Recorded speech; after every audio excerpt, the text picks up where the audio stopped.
अस्सलाम वालेकुम जी। आज हमारा लेक्चर नंबर 11 है लीनियर अलजेब्रा के कोर्स का, और आज से हम अपने चैप्टर नंबर 1 के सेकंड पार्ट पर शिफ्ट हो रहे हैं। ठीक है, मैट्रिसेस से रिलेटेड जो काम था वो हमने कंप्लीट कर लिया। अब हम चलते हैं जी लीनियर इक्वेशंस, और इसी तरह से सिस्टम ऑफ लीनियर इक्वेशंस क्या होती हैं, इनका सोल्यूशन क्या होता है, फाइंड कैसे किया जाता है। इस चैप्टर के इस पार्ट में हम मुख्तलिफ मेथड्स डिस्कस करेंगे, मुख्तलिफ मेथड सीखेंगे जिनकी मदद से आप सिस्टम ऑफ लीनियर इक्वेशन का सोल्यूशन फाइंड आउट कर सकते हैं। ठीक है, तो आज चूँकि इसका पहला लेक्चर है और हम इसमें बेसिक डेफिनेशन सीखेंगे, तो स्टार्ट करते हैं जी लीनियर इक्वेशन की डेफिनेशन से।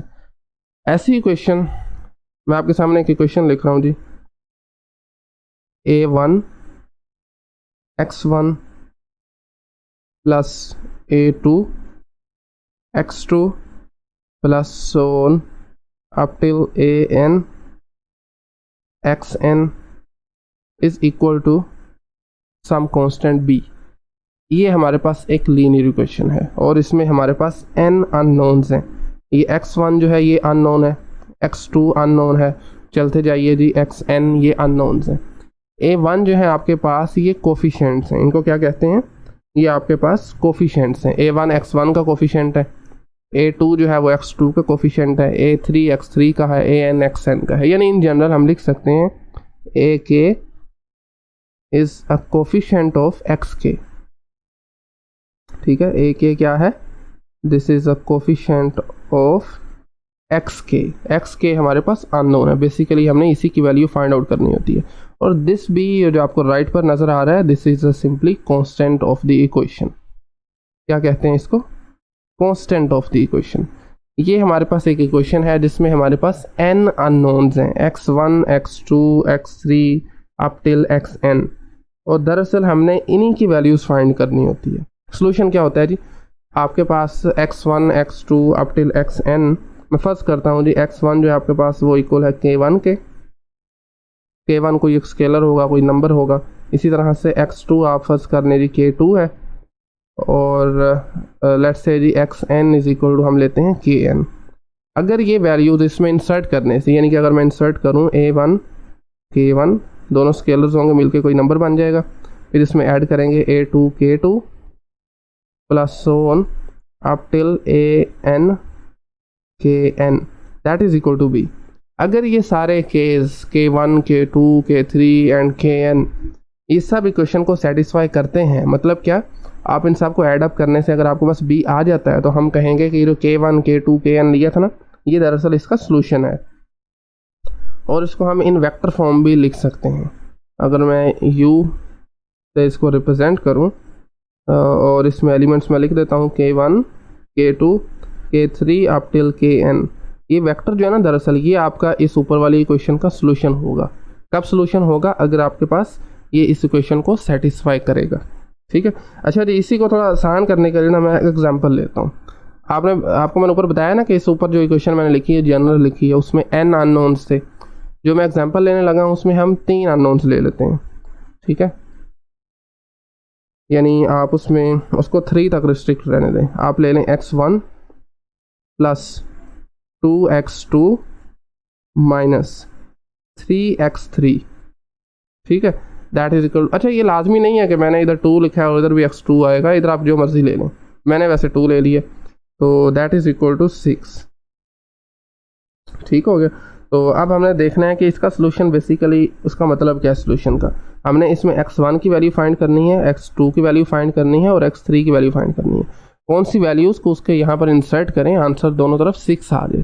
तो मेरे पास एक वेक्टर है जी, लेट्स से मैं लेता हूँ u इज इक्वल टू 5, 2, 1, यानी कि x1 की वैल्यू आपकी 5 है, x2 की वैल्यू आपके पास 2 है और x3 की वैल्यू 1 है। ये वैल्यूज़ आप इसमें जस्ट इंसर्ट करें, 5 प्लस 2 टाइम्स 2 माइनस 3 टाइम्स 1, इसको सोल्व करें, आंसर क्या आएगा, 5 plus 4 minus 3 9 minus 3 that is equal to 6। और आप देख रहे हैं हमारे पास लेफ्ट साइड पर 6 बन गया है, तो इसका मतलब है ये जो वेक्टर हमने लिया था ना u, ये इस इक्वेशन का सॉल्यूशन है।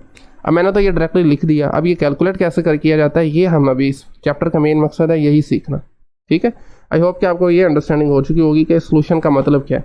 अच्छा आप देखें, मैं कोई और वेक्टर ले लेता हूँ, लेट्स से जी मैं एक वेक्टर वी ले लेता हूँ।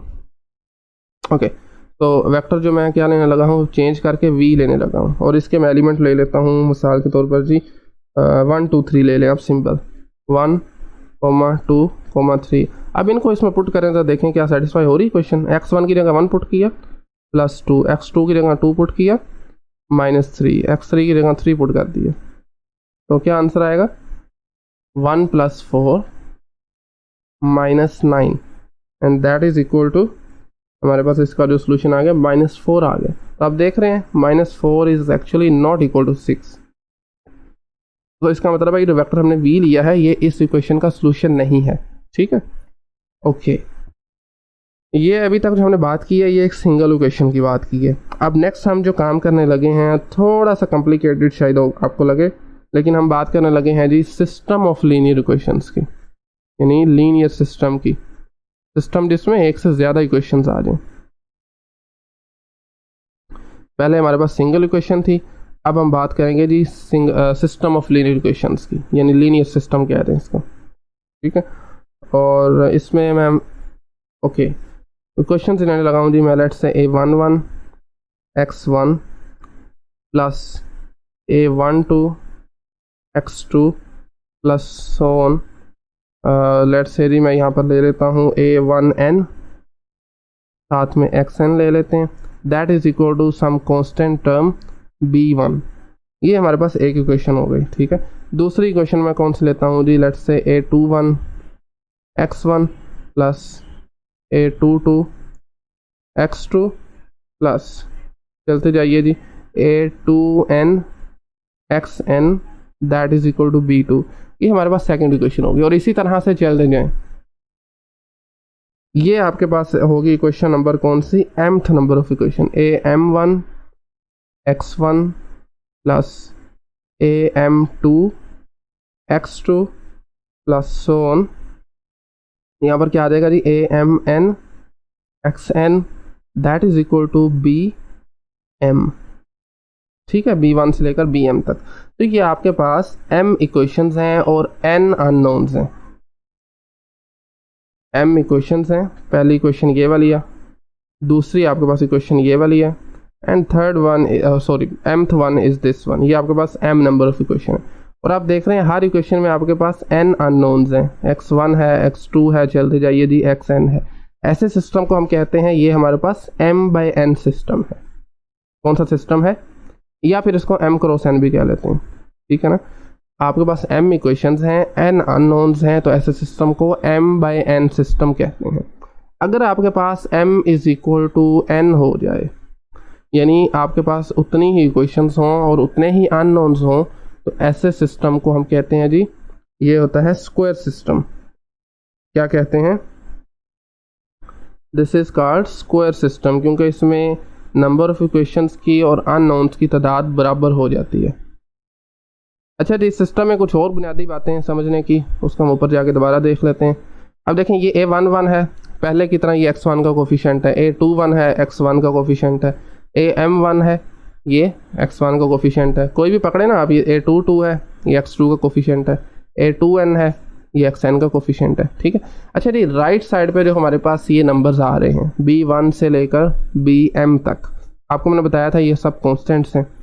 अगर ये सब कांस्टेंट 0 के इक्वल हो जाए, यानी b1 भी 0 हो जाए, b2 भी 0 हो जाए, चलते चलते जी आपके पास bm तक जितने भी कांस्टेंट हैं राइट साइड सारी 0 हो जाए, तो ऐसे सिस्टम को हम कहते हैं this is a homogeneous system. क्या कहते हैं इसको, होमोजीनियस सिस्टम। ठीक है ना, आई होप कि आपको इसकी अंडरस्टैंडिंग हो चुकी होगी। जितने भी कांस्टेंट हैं आपके पास वो सब 0 हों तो इसको हम होमोजीनियस कहते हैं। अदरवाइज अगर आपके पास कोई एक भी नॉन ज़ीरो है तो ऐसे सिस्टम को हम नॉन होमोजीनियस सिस्टम कहते हैं, नॉन होमोजीनियस सिस्टम कहते हैं। ठीक है, हो गया। तो ये बेसिक डेफिनेशन थी हमारे पास। अच्छा जी, अब देखें इसकी एक मैं एग्जांपल की तरफ आता हूँ, उससे मैं आपको बताता हूँ इस सिस्टम के सॉल्यूशन का मतलब क्या है। ठीक है ना, एग्जांपल पे चलते हैं जी। सो इसमें मैं एक सिस्टम लेता हूँ इक्वेशंस का। For example ji x1 plus x2, इसी तरह से नेक्स्ट में ले लेता हूँ प्लस 4x3, ठीक है, plus 3x4 that is equal to, मैं खुद से ले रहा हूँ ये जस्ट अंडरस्टैंडिंग के लिए, 5, ठीक है। अच्छा जी नेक्स्ट इक्वेशन मैं ले लेता हूँ फॉर एग्जांपल जी 2x1 plus 3x2 plus x3 minus 2x4 that is equal to 1। इसी तरह से एक और इक्वेशन में ले लेता हूँ x1 plus 2x2 minus 5x3 plus 4x4 that is equal to 3। ये मैंने 3 इक्वेशंस आपके सामने ले ली हैं और आप देख रहे हैं इसमें 4 अननोन्स हैं, ठीक है। तो इसका मतलब है ये जो हमने सिस्टम लिया है ये सिस्टम 3/4 सिस्टम है। 3 इक्वेशंस हैं, 4 अननोन्स हैं, तो ऐसे सिस्टम को हम 3/4 सिस्टम कहेंगे, राइट। अब इसका सोल्यूशन का मतलब क्या है?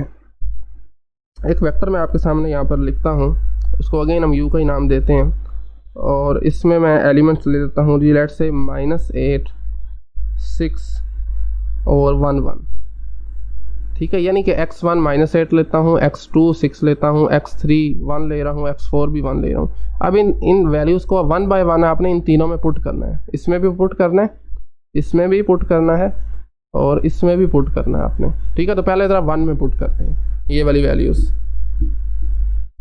क्या बनेगा जी, x1 की जगह आपने -8 पुट करना है, x2 की जगह आपने 6 पुट करना है, प्लस 4, x3 की जगह 1 पुट कर दिया, प्लस 3, और इसमें भी 1 पुट कर दिया, ठीक है। सोल्व करने जी क्या आ रहा है, -8 प्लस 6 प्लस 4 प्लस 3। अब देखेंगे ना -8 प्लस 6 कितना होता है, -2 होता है। इसको सॉल्व करेंगे -2 आ जाएगा, 4 ऐड करेंगे 2 हो जाएगा, 2 + 3 = 5। तो इसका मतलब है हमारी पहली इक्वेशन सेटिस्फाई हो रही है, करेक्ट, ठीक है। सेकंड पे आ जाएं। ओके, सो सेकंड इक्वेशन में आपने अगेन वही वैल्यूज पुट करनी है, 2 × 1 प्लस 3 टाइम्स, सॉरी 1 नहीं है ये -8 है, ओके। x1 की जो वैल्यू है वो -8 है हमारे पास, ओके।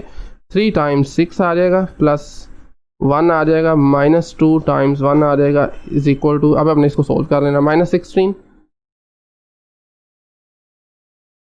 ऐसे ही है ना, +16, सॉरी +18 आ जाएगा, 6 × 3 = 18, प्लस 1 -2। तो अब आप इसको सोल्व करें ज़रा, देखें 18 - 16 2 होता है, 2 और -2 कैंसिल होकर 1 आंसर आ जाएगा। तो इसका मतलब है सेकंड इक्वेशन भी सेटिस्फाई हो रही है।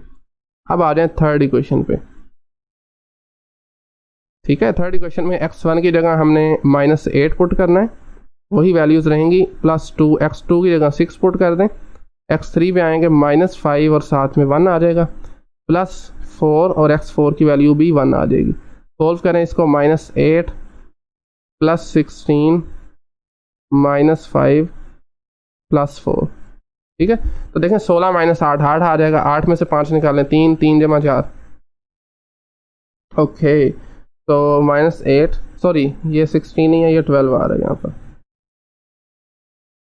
ठीक है। तो -8 + 12 4 आ जाएगा, 4 + 4 8 और 8 - 5 = 3। तो इसका मतलब है थर्ड इक्वेशन भी सेटिस्फाई हो रही है। तो ये जो आपने वेक्टर लिया था ना, ये वाला वेक्टर, ये ऊपर वाली तीनों इक्वेशंस को सेटिस्फाई कर रहा है। तो इसका मतलब है ये वेक्टर दरअसल ऊपर वाले सिस्टम का सॉल्यूशन है। ये हमने सिस्टम लिखा है ना, ये इस सिस्टम का सॉल्यूशन है, ठीक है। इस तरह से ये दरअसल आपको मैंने खुद से एक रफली इसका सॉल्यूशन बता के हमने वेरीफाई किया है। बेसिकली हमने ये जो u है ना, हमारा अल्टीमेट गोल यही होगा कि हमने u को फाइंड आउट कैसे करना है इस सिस्टम से, वो अभी हम नेक्स्ट लेक्चर्स में सीखेंगे। मुख्तलिफ टेक्निक्स हैं फाइंड आउट करने की।